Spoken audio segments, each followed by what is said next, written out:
Hello दोस्तों, आज का हमारा प्रश्न है क्लास 12 फिजिक्स चैप्टर 3 विद्युत धारा के एक्सरसाइज का प्रश्न संख्या 6। तो दोस्तों आज की वीडियो में हम प्रश्न 6 को हल करेंगे। आइए देखते हैं प्रश्न क्या है।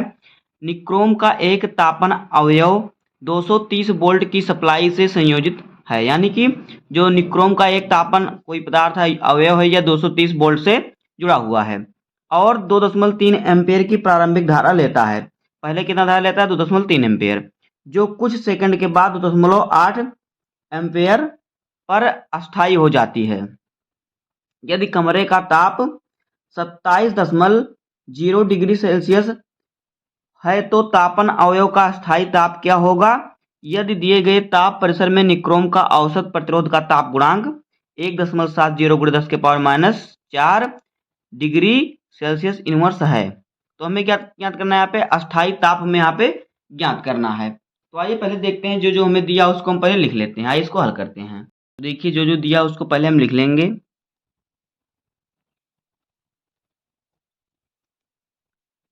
दिया है, यहाँ पे लिखेंगे दिया है।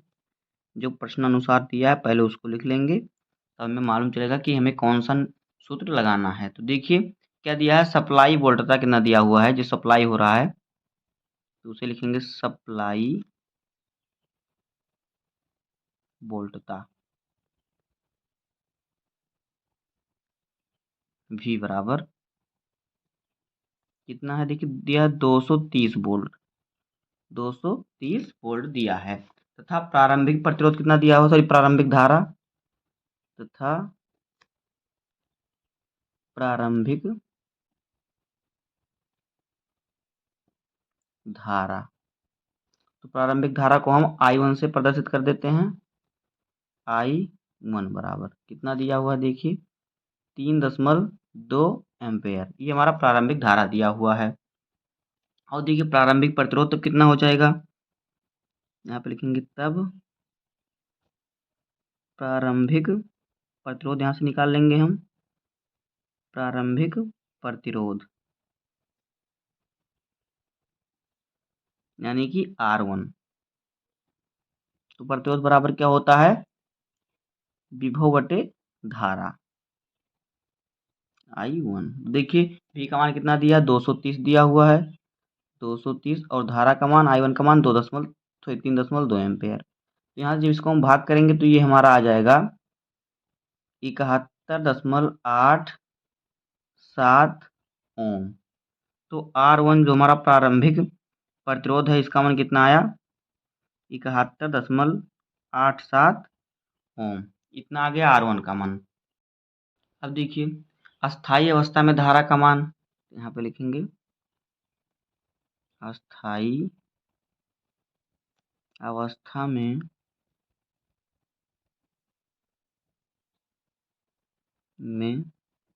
धारा का मान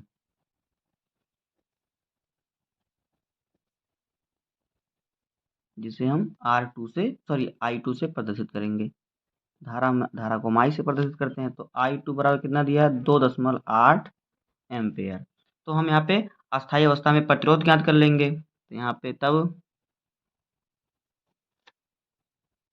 अस्थायी अवस्था में प्रतिरोध, अस्थायी अवस्था में प्रतिरोध हमने प्रारंभिक अवस्था में निकाला, अब हम अस्थायी अवस्था में निकाल रहे हैं प्रतिरोध। इसे R2 से प्रदर्शित करेंगे, V बाई I2। देखिए वोल्टता तो वही दिया है हमारा 230, और I का मान यहाँ पे दिया 2.8। इसको हम हल करेंगे, काटेंगे, तो ये हमारा आ जाएगा R2 का मान। देखिए कितना आएगा, R2 बराबर हमारा ये आ जाएगा 82.14 ओम। तो R2 का जो हमारा स्थायी अवस्था में प्रतिरोध आएगा इतना आएगा 82.14 ओम। अब देखिए ताप गुणांक कितना दिया हुआ है प्रश्न में, तो ताप गुणांक यानी कि अल्फा का मान कितना दिया हुआ है? 1.70 × 10⁻⁴ डिग्री सेल्सियस इनवर्स, इतना दिया हुआ है ताप गुणांक का मान। और प्रारंभिक तापमान कितना दिया हुआ है? देखिए प्रारंभिक तापमान। तो प्रारंभिक तापमान को हम T1 से प्रदर्शित कर देते हैं। कितना दिया हुआ है देखिए, 27 डिग्री सेल्सियस। और हमें अस्थायी अवस्था में तापमान ज्ञात करना है।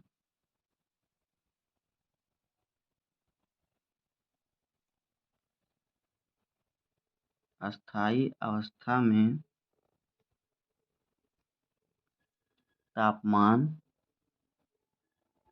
तापमान जिसे हम T2 से प्रदर्शित करेंगे, ये हमें ज्ञात करना है।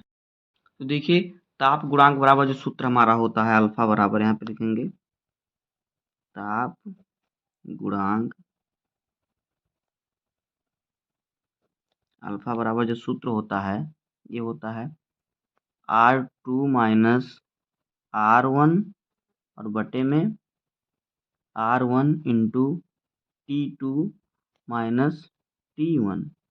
ये हमारा सूत्र होता है। तो देखिए, यहाँ से हमें क्या ज्ञात करना है, हमें T2 का मान ज्ञात करना, वो सब का मान हमें दिया हुआ है। तो यहाँ से हम करेंगे T2 माइनस T1 बराबर हमारा क्या हो जाएगा, R2 माइनस R1 और बटे में R1 इंटू अल्फा।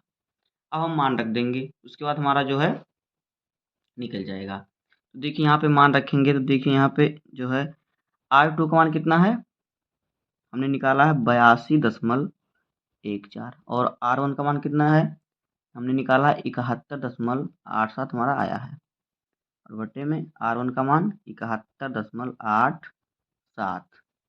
और देखिए अल्फा का मान कितना दिया है, 1.70 गुणे 10 के पावर माइनस का 4। इसको जब हम हल करेंगे तो देखिए यहाँ पे हमारा क्या हो जाएगा, हम सिर्फ इतने को अभी हल कर रहे हैं, इतने को नहीं, T1 और T2 का मान हम भी नहीं रख रहे हैं। इसको हल करने के बाद हम इसका मान इतने बराबर अभी हम हल कर रहे हैं। अभी हम इधर वाला नहीं हल कर रहे हैं, हम पहले इधर वाला हल कर रहे हैं। तो देखिए कितना आ जाएगा यहाँ पे, जब इसको घटाएंगे तो ये हमारा आएगा 10.27। और देखिए 10 के पावर माइनस 4 यहाँ पे नीचे है, तो यहाँ पे माइनस का ऊपर जाएगा तो हो जाएगा प्लस में, 10 के पावर 4 प्लस का आ जाएगा। और बटे में देखिए जब हम 71.87 का गुणा 1.70 में करेंगे तो ये आ जाएगा 122.179। तो जो हमारा T2 माइनस T1 का मान आया, इतना आया। देखिए यहाँ से हमारा क्या हो गया, T2 माइनस T1 बराबर जो हमारा आया, ये कितना आया, ये हमारा आया। देखिए यहाँ से जो हमारा है, इसको हम क्या करेंगे, यहाँ से जो हमारा 10 के पावर 4 है, इसे हम यहाँ से हटा के देखिए हमारा 4 जीरो है, तो 4 जीरो हटा के देखिए हमारा यहाँ से 2 जीरो यहाँ पे खत्म हो जाएगा। और अगर हम यहाँ से 10 के पावर हटा दें तो यहाँ पे कितने सा हमारा जो होगा 10,000 से गुणा हो जाएगा। तो 10,000 से गुणा होगा तो देखिए कितना हो जाएगा यहाँ पे, तो ये हो जाएगा 127, इतना हो जाएगा, इतना हो जाएगा। इकाई, दहाई, सैकड़ा, हजार, दर्जन, लाख, 1,27,100, 1,02,700 इतना हो जाएगा। और बटे में कितना आ जाएगा, 122.179 इतना हो जाएगा। अब देखिए यहाँ से हम T1 का मान अब यहाँ पे रखेंगे। अगर हम इसको भाग दे देंगे यहीं पे तो देखिए कितना आ जाएगा, जब हम इसको भाग देंगे तो ये हमारा कट के आ जाएगा यहाँ पे।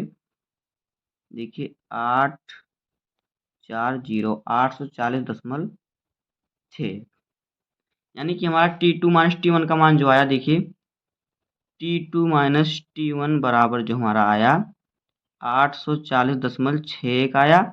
और T1 का मान हमें क्वेश्चन में दिया हुआ है कितना, हमने अभी T1 का मान जो हमारा है क्वेश्चन में दिया हुआ है 27 डिग्री सेल्सियस। तो यहाँ पे रखेंगे हम T1 का मान, तो यहाँ पे T2 माइनस 27 बराबर 840.61।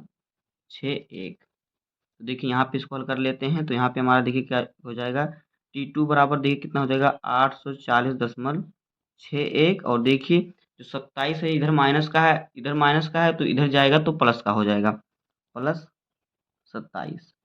देखिए कितना हो जाएगा, T2 बराबर कितना आ जाएगा, यहाँ पे जो मान है वो आ जाएगा हमारा 867.61 डिग्री सेल्सियस। तो जो तापमान है इतना हमारा इसका तापीय गुणांक आएगा। तो दोस्तों बस आज की वीडियो में इतना ही। उम्मीद है कि आपको वीडियो पसंद आया होगा। अगर आपको वीडियो पसंद आया हो तो वीडियो को लाइक कर दीजिएगा, चैनल पर नए सब्सक्राइब कर दीजिए। मिलते हैं किसी नेक्स्ट वीडियो में, तब तक के लिए धन्यवाद, जय हिंद। और ये हो जाएगा हमारा आंसर।